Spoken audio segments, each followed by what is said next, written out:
At any place மறுபடியும் சொல்றது, I am very very blessed to be with this serial team.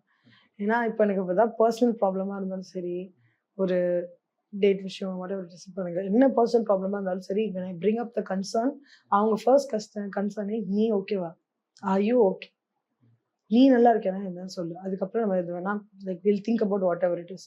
இப்போ அதுதான் அவங்க, that's what I see very huge in them more than anything else, because பர்சனலாக என்ன approach பண்ணி என்கிட்ட பேசி என்னோட வேர்ட் ஆஃப் அஃபர்மேஷனும் எடுத்துக்கிட்டு they helped me give me my comeback. They were one of the reason I got my comeback. I have a lot of reasons இருக்கோ இல்லையோ, but they were one of the reasons I got my comeback. So அந்த இடத்துல any day or any time I am very grateful for you.